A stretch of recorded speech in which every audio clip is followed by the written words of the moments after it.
చూడు కెమెరా గీస్తాంతకు జరగంత ఇగో డబ్బులు ఖర్చు పెట్టి గెలిపించుకుంటాం, పార్టీ కార్యకర్తలు దిగులు పడొద్దు. BRS MLA Malla Reddy hot comments. ఏమంటుండు? స్థానిక సంస్థలట పైసలు ఇచ్చి గెలిపించుకుంటాడట. అసలు నీ గుర్తు కూడా లెక్కలకు రావద్దు వాస్తవానికి అయితే. సర్పంచ్ ఎన్నికలలో అయితే పైసలు ఇచ్చి గెలిపించుకుంటావు, పైసలు ఖర్చు పెడతావు. మనమంతా పిచ్చోళ్ళం, జనాలమంతా పిచ్చోళ్ళం, అవులగాళ్ళం మనమంతా. ఎందుకంటే గాడెవడో రాజకీయ నాయకుడు వచ్చి పైసలు ఖర్చు పెట్టి గెలిపిస్తా అంటుంటే గొర్రెల లెక్క తలకాయలు ఊపి వాడు నిలబెట్టినోనికి ఓట్లేస్తాం మనం. ఒక్క రూపాయన రిటర్న్ రాదు అని అంటే ఎవడన్నా రూపాయి ఖర్చు పెడతాడా? వాడు కానీ పైసలు ఖర్చు పెట్టిందంటే నీ మీద దొబ్బక తిన్నట్టే కదా. నీ ఊరి మీద, నీ గ్రామ పంచాయతీ మీద పడి, నీ మీద పడి నరరూప రాక్షసుని లెక్క. ఏదో చిన్న ఉన్నప్పుడు పుస్తకాలు చదువుకున్నప్పుడు బకాసురుడు ఊరవతలు నిలబడి అంత తిన్నట్టు, రోజు కోడి తినిపెట్టాలన్నట్టు మీ ఆస్తులే సర్వనాశనం చేస్తారు, మిమ్మల్ని ఆగం చేస్తారు. ఇగో వచ్చే స్థానిక సంస్థల ఎన్నికల్లో డబ్బులు ఖర్చు పెట్టి ప్రజాప్రతినిధులను గెలిపించుకుంటామని పార్టీ కార్యకర్తలు దిగులు పడొద్దని మాజీ మంత్రి మేడ్చల్ ఎమ్మెల్యే మల్లారెడ్డి సంచలన వ్యాఖ్యలు చేశారు. ఆయన బంగ్లా నిర్మాణంకి బంగ్లాలు ఊలగొడుతురని ఆ విద్యార్థుల దగ్గర ఫీజులు దండదాన్ని తీసుకుంటారట. అరవేత్నా కాలేజీలా, మల్లారెడ్డి కాలేజీలా ఫీజులు పెండింగ్ ఉన్నాయి. ఇదివరకేమో అప్పుడప్పుడు ఇన్స్టాల్మెంట్ కింద తీసుకునేది కూడా ఇప్పుడే తొందరగా కట్టున్నట్టు. ఆ పైసలు ఏం చెప్తారట ఎరికైనా? ఓ 2 బంగ్లాలు కూలిపోతుందట, మళ్ళీ 2 బంగ్లాలు కట్టేదానికట. ఇగో దిగులు పడద్దని మాజీ మంత్రి మేడ్చల్ ఎమ్మెల్యే మల్లారెడ్డి సంచలన వ్యాఖ్యలు చేశారు.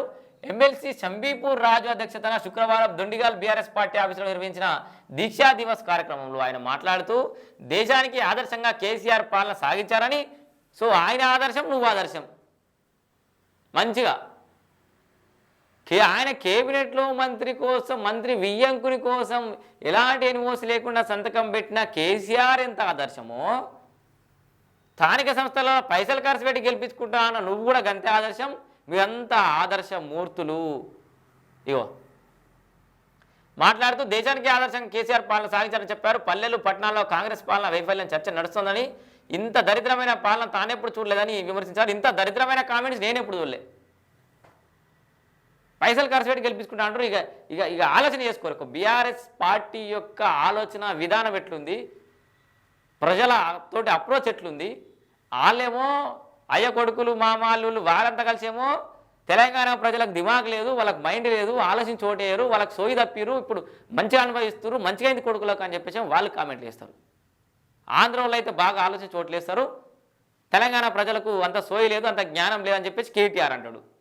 పైసలు ఇచ్చి ఖర్చు పెడతా అని ఆయన పార్టీ నాయకుడు అంటారు. అరే ఇంకా కూడా ఎట్లా నమ్ముతారు రాబోయే నాకు అర్థం కాదు. మళ్ళీ ఎవరినో వాడిని చంపి ఆ సెంటిమెంట్ పునాదుల మీద మళ్ళా ప్రభుత్వాన్ని ఏర్పాటు చేయాలనే కుట్టిల ప్రయత్నాల్లో పెద్ద భారీ కుట్రలో బీఆర్ఎస్ పార్టీ ఉంది. ఏ ఉద్యమం చెప్పలేము, వాళ్ళకి ఏది అంతగానం వచ్చేస్తుంది, ఏది వైరల్ అవుతుందో తెలియదు. కానీ అది అయిన రోజు మాత్రం ఎవరినో అని బలి చేస్తారు. ఎందుకంటే తెలంగాణ సెంటిమెంట్ అయిపోయింది, 10 ఏళ్ళు దాటింది, 15 ఏళ్ళకి వస్తుంది, కుట్లనే ఉద్యమం అయిపోయింది.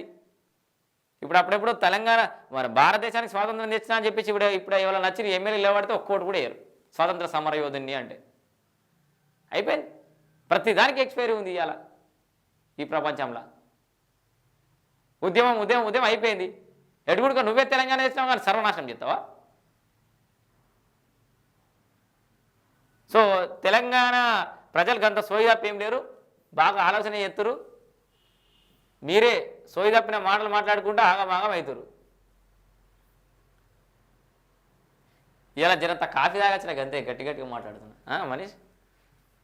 ఆదివాసీ ఐటీడీఏ ప్రాంతాలకు ఇందిరమ్మలలో ప్రత్యేక కోటా ఇయ్యాలట. పథకంలో అత్యంత నిరుపేదలకు ఫస్ట్ ప్రియారిటీ. లబ్ధిదారులు అదనంగా గదుల నిర్మాణానికి ఆసక్తి చూపితే అవకాశం కల్పించాలట. సో ఇందిరమ్మ ఇళ్ళ నిర్మాణంలో ఏమైనా ఎక్కువ రూములు కట్టుకుంటా అంటే కూడా వాళ్ళకి అవకాశం ఇయ్యరని చెప్పేసి చెప్తున్నారట. సో కొత్త నిర్ణయం ఇది. పూర్తి స్థాయి సిబ్బందితో శాఖ బలోపేతం కావాలి, అందుకు అవసరమైన సిబ్బంది నియమించుకోండి. గృహ నిర్మాణ శాఖ రివ్యూలో సీఎం రేవంత్ రెడ్డి. సో మొత్తానికైతే గృహ నిర్మాణ శాఖకు సంబంధించి ఒక రివ్యూ అయితే నిర్వహించారు. సో ఇందిరమ్మ ఇళ్ళ గురించి సంబంధించి అయితే ఒక అడుగు ముందర పడబోతుంది. అదొక వార్త.